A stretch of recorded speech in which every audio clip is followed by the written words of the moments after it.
Hello there and welcome to World News Program, coming to you live from Algiers on All 24 News. I'm your host, Screenfest Zachary, and up next are the headlines. 69 martyrs in 5 new Zionist massacres in various parts of Gaza Strip, and death toll in Zaweida rises to 17.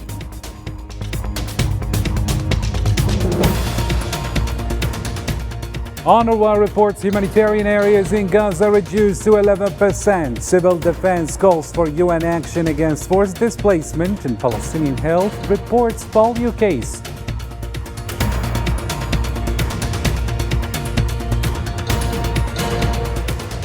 Also coming up, 10 killed, 3 wounded in Nabatea airstrike. Zionist raids intensify in South Lebanon.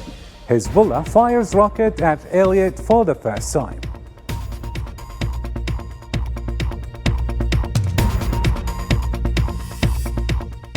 And Zimbabwe reaffirms support for the Sahrawi people. Namibia criticizes France for ignoring their right to self-determination. And the Sahrawi government condemns Chad's consulate opening in occupied Dakhla.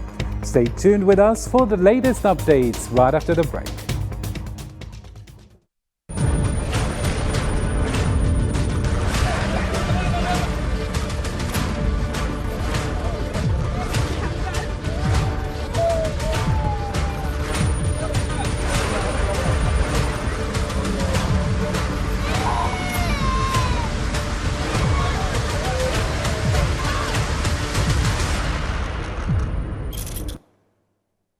Hello again and welcome to the details. First off, in our top story, occupation forces committed 5 more massacres in Gaza Strip, killing 69 Palestinians and injuring 136 others in just 48 hours. The Palestinian Ministry of Health in Gaza reported that the death toll has now risen to 40,074, with 92,537 injured since the Zionist aggression began on October 7.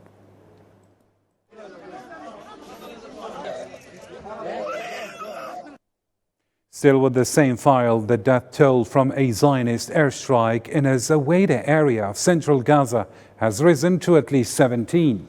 According to the Palestinian news agency, occupation warplanes targeted a home near the entrance of a Zaweida on Salah ad-Din Street, leading to the deaths of at least 17 Palestinians and injuring dozens more, who were taken to Al-Aqsa Martyrs Hospital in Deir al-Balah.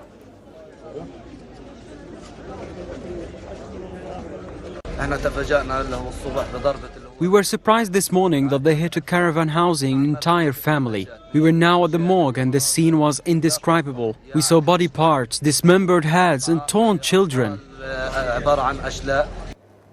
6 Palestinians, including 2 children, were killed on Saturday when occupation warplanes struck a home west of Al-Nusayrat camp in central Gaza. According to the Palestinian news agency, the airstrike also injured several others, who were then taken to Al-Auda hospital.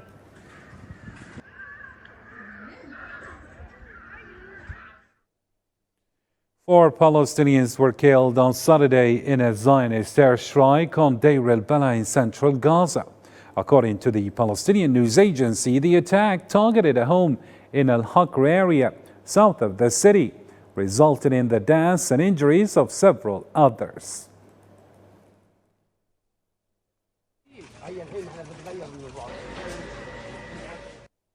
UNRWA confirmed that Zionist forces have reduced humanitarian zones in Gaza to 11% of its area, worsening the plight of displaced Palestinians. In a post on Platform X, the UN agency stated that thousands of trapped families are fleeing with no safe place to go, creating chaos and fear amid ongoing aggression and no evacuation orders.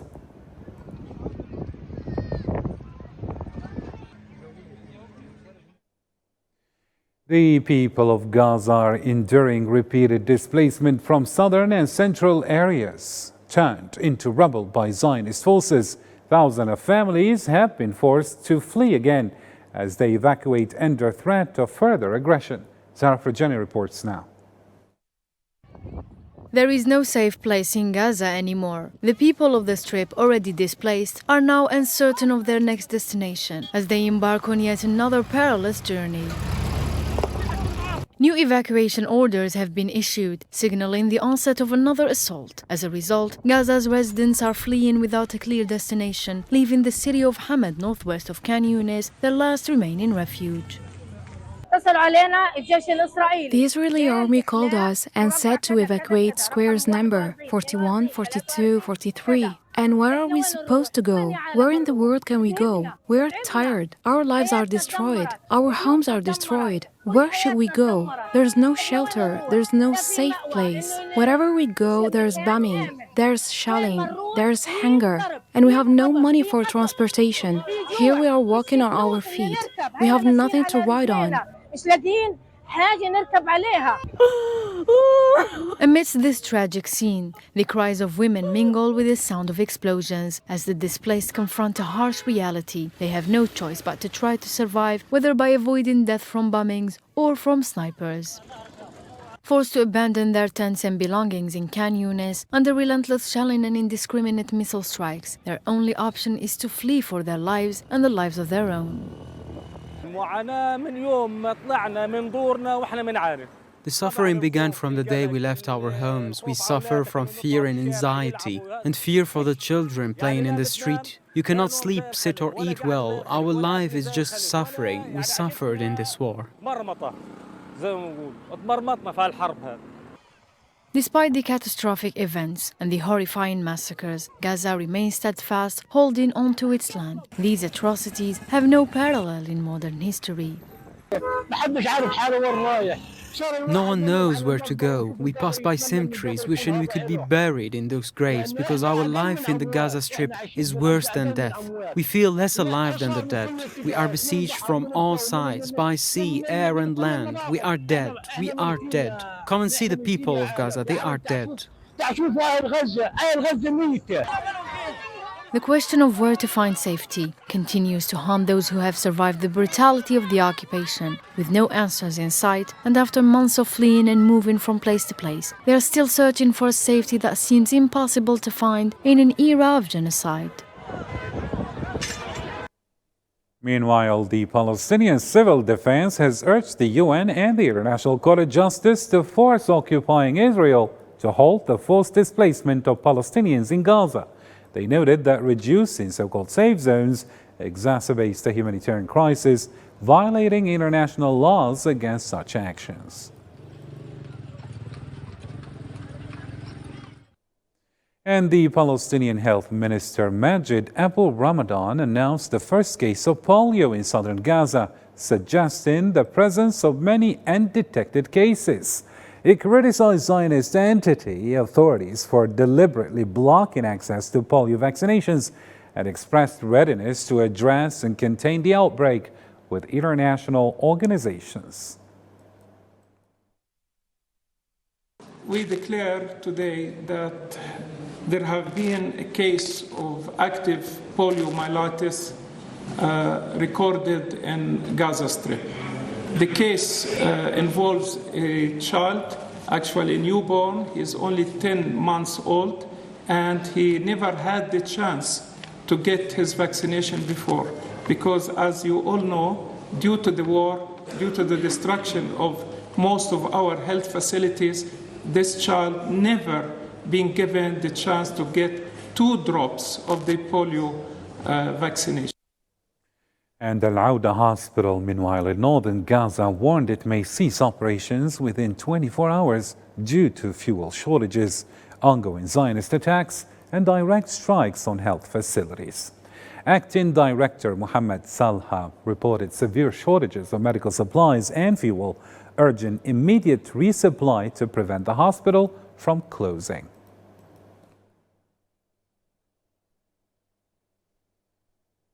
In another reaction, the United Nations condemned the ongoing hostilities in Gaza, including the killing, displacement, and destruction of homes.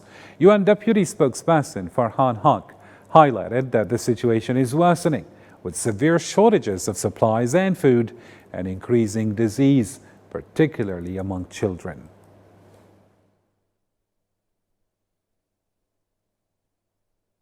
And according to Palestinian Health Ministry, a Zionist airstrike on a car in the occupied West Bank city, Jenin, killed at least 2 Palestinians on Saturday.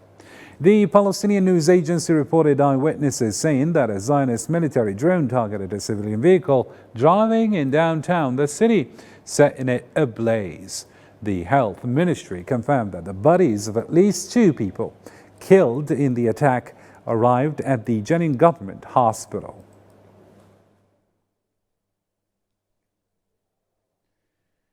U.S. President Joe Biden expressed optimism about reaching a ceasefire agreement in Gaza. While acknowledging ongoing issues that have delayed progress, he noted that there is still a chance for a ceasefire agreement. As of an hour ago, it's still in play. I'm optimistic, not far from over. Just a couple more issues, I think we got a shot. Meanwhile, Hamas confirmed that the Zionist entity continues to obstruct efforts to reach a ceasefire agreement. Hamas leader Sami Abu Zuhri stated on Saturday that Washington fully supports occupation's position and that the entity has backtracked on previous terms.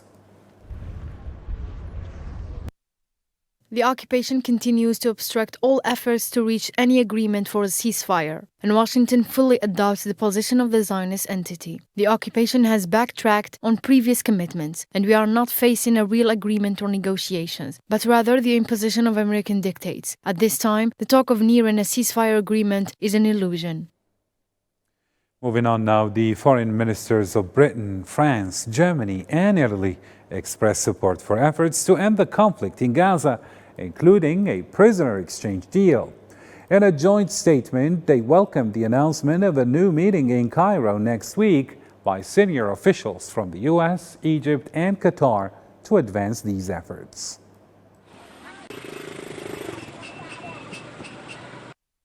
We strongly support the mediation efforts undertaken by the United States, Egypt, and Qatar to conclude a ceasefire agreement and release prisoners and detainees. We are enthusiastic about the constructive approach that has been so far adopted.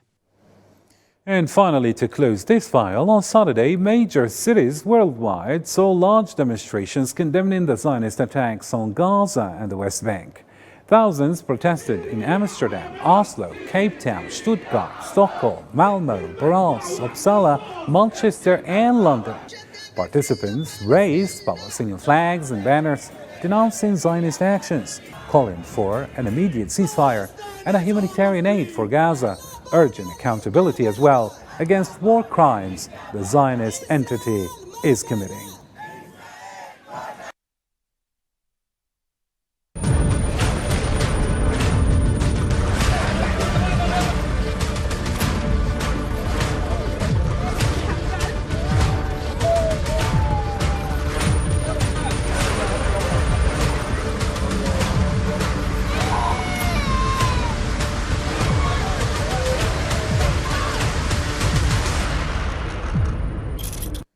Moving on to other topical news, but still in the Middle East, 10 people, including children, were killed and 3 others injured in a Zionist airstrike on a residential building in Wadi al-Kafar, Nabateeh, southern Lebanon.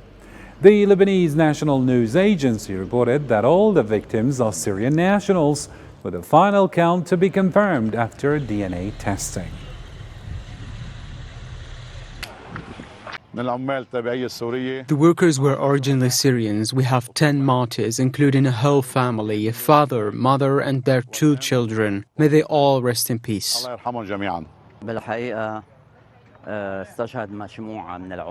Honestly, several workers were martyred, including the janitor or concierge on site, along with his wife and 2 children. Also, among them were other workers who lived in the same building. They are all Syrians. This is a civil establishment involved in metal trade for warehouses, false ceilings, and ready-made homes, with no connection whatsoever to military activities. Well, the airstrikes followed recent Zionist attacks, including one that killed a person in Aitarun. A massive fire broke out in Marayun from a Zionist flare, and airstrikes hit Kfar Kila, Yarun, Deir Sriyan, and Tyre. Meanwhile, sirens sounded in several towns and cities in the Upper Galilee, northern the occupied Palestine, following Hezbollah's launch of dozens of rockets from southern Lebanon.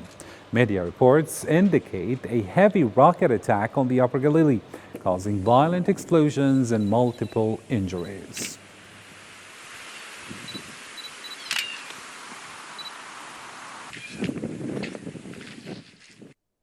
For his part, Hezbollah launched Katyusha rockets at the Zionist settlement of Elliot for the first time in retaliation for the Zionist attacks on southern villages and civilian homes, particularly in El Kafur, which resulted in Syrian civilian casualties. The settlement is northeast of Safed, about 10 kilometers from the Lebanese-Palestinian border.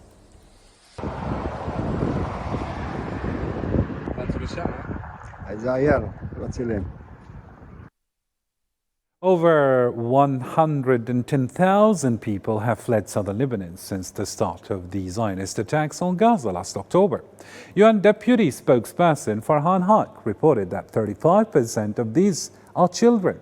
Around 21 medics have been killed in attacks on 16 health centers, and significant damage has been inflicted on water, electricity, and road infrastructure.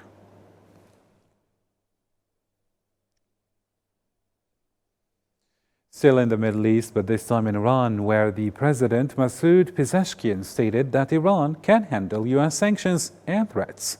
While presenting his government to Parliament, he stressed the need for national unity and a new approach to address economic and future challenges.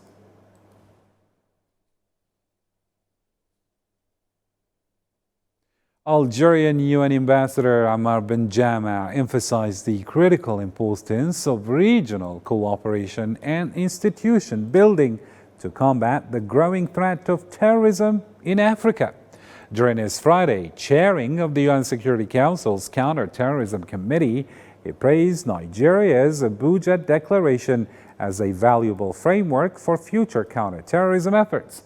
Bajama also suggested developing concrete monitoring mechanisms and strong funding strategies, and he expressed hope for a future summit of African heads of state on this issue.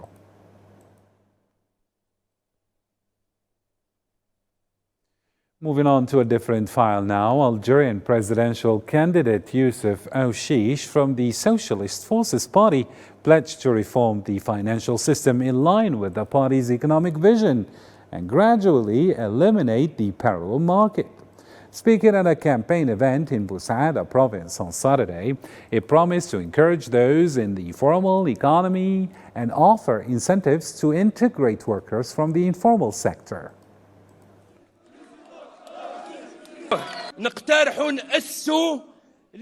We propose to establish a guaranteed income for all, especially vulnerable categories and those at the bottom of the scale, and which is 50% of the minimum guaranteed wage. That is to say, 20,000 dinars. Who can benefit from these 20,000 dinars? Well, the unemployed, women and housewives, students, as well as the people with special needs. Just as we are committed to restoring the right to early retirement and increasing family allowances. Still with the presidential campaign in Algeria, Ibrahim Marad, the campaign director for independent presidential candidate Abdelmajid Tebboune, asserted that Abdelmajid Tebboune is giving special attention to the most vulnerable citizens.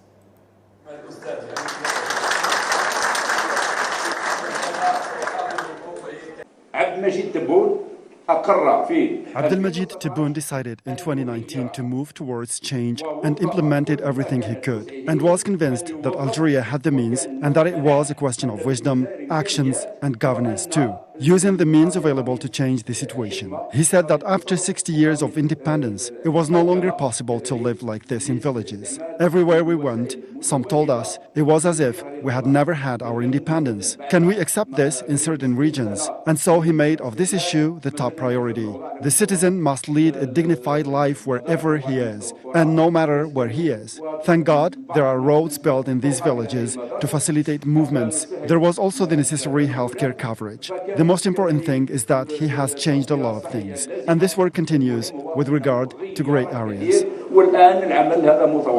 بالنسبة لمناطق الضرب.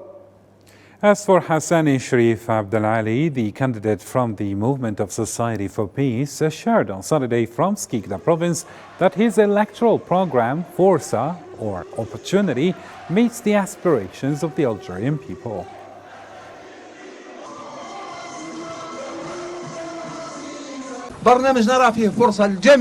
Our program is an opportunity for everyone. An opportunity for young people, retirees, workers, war veterans, women. We decided to visit Algerians everywhere to offer them our program, that of opportunity, and to invite them to vote for us on September 7th, God willing, to give our country an opportunity. This province is a province that we love and that we consider, as we love its population and know its historical role and its economic and political value, as well as its influence. And that is why it was impossible for us to pass by without stopping in Skikda. We visited Skikda and paid our respects at the tomb of Zihud Youssef and walked the streets to address the citizens after inaugurating this electoral campaign office, which will be responsible for communicating our program, our leaflets, our voices, as well as our requests to the people of Skikda, so that they support us and are on this journey.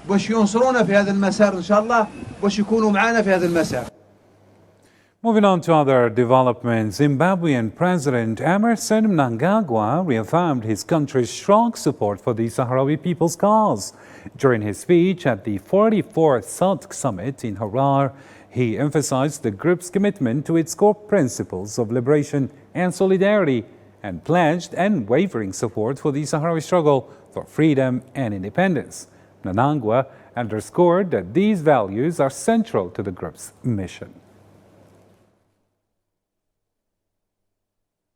Namibia condemned France's recent decision on Western Sahara, calling it a disregard for international law and the right to self-determination. The Namibian government criticized France's support for Morocco's claims as troubling and a bypass of UN resolutions. The Namibian government said the French stance undermines a fair solution to Western Sahara and makes Paris complicit in the occupation and human rights violations. It reaffirmed Windhoek's firm and consistent support for the Sahrawi people's right to self-determination and independence. The government of Namibia is deeply concerned and disappointed by France's recent endorsement of Moroccan sovereignty over Western Sahara, which constitutes a blatant disregard for the principles of international law, particularly the right to self-determination, a long-standing aspiration for the Sahrawi people. Namibia condemns in the strongest terms Morocco's occupation of Western Sahara and stresses that the issue remains an issue of decolonization that must be resolved through UN processes, not bilateral agreements. Namibia also criticizes France's position for undermining UN efforts to achieve a peaceful and just solution and warns that such actions by a UN Security Council member do not legitimize foreign occupation. Namibia remains committed to supporting the Sahrawi people's right to self-determination and to working towards a fair resolution through UN-led peace processes. And in relation to the same file, the Sahrawi Foreign Ministry expressed strong surprise at Chad's unilateral move to open what it calls a fake consulate in the occupied city of Dakhla. The Sahrawi government deemed Chad's decision as an unfortunate contribution to Morocco's unjust aggression against the Sahrawi people and an involvement in Morocco's colonial adventure and illegal occupation of Western Sahara. The Sahrawi Ministry of Foreign Affairs has strongly condemned the Chadian government's unilateral decision to open a consulate in the city of Dakhla, which is located in the occupied territories of Western Sahara. The Sahrawi government views this action as illegal, provocative, and contrary to international diplomatic norms, as well as a blatant violation of both United Nations and African Union principles. Chad's decision undermines the sovereignty and territorial integrity of the Sahrawi Arab Democratic Republic, while also disregarding long-standing international resolutions concerning Western Sahara. The Sahrawi government considers this move as a regrettable alignment with Morocco's colonial objectives, which further escalates tensions and undermines ongoing efforts by the United Nations and African Union to achieve a just and lasting resolution to the conflict. And in another significant development, the Minister of Foreign Affairs and the National Community Abroad, Algerian Ahmed Attaf, emphasized during the 44th Ordinary Summit of the Heads of State and Government of the countries of the SADC group held in Harar, Zimbabwe, that Algeria shares the same commitments, values, principles and ideals of the group, in addition to maintaining excellent relations and strong historical bonds with all its member countries. There is no way I can miss such an important occasion in view of the historical, special, and most solid bonds that have long united Algeria to all countries of the SADC region. These solid bonds draw their inspiration and strength from the historical heritage of common struggles that our countries have jointly waged against colonialism and apartheid in Africa. Algerian Foreign Minister Mr. Ahmed Attaf evoked on this occasion the ongoing barbaric massacres perpetrated by the Zionist entity against the defenseless Palestinian civilians in Gaza, while hailing the efforts of South Africa in taking the case before the International Court of Justice for accountability. Particularly the case for the Palestinian cause, which is nowadays undergoing one of the most horrible phases of its history, in view of the genocidal war being perpetrated openly and brazenly by the Israeli occupying power in Gaza for over 10 months. And here, I would like to pay a well-deserved tribute to the Republic of South Africa for taking this case to the International Court of Justice to make sure that the occupying power does not get away with its crimes easily, as it did systematically in the past.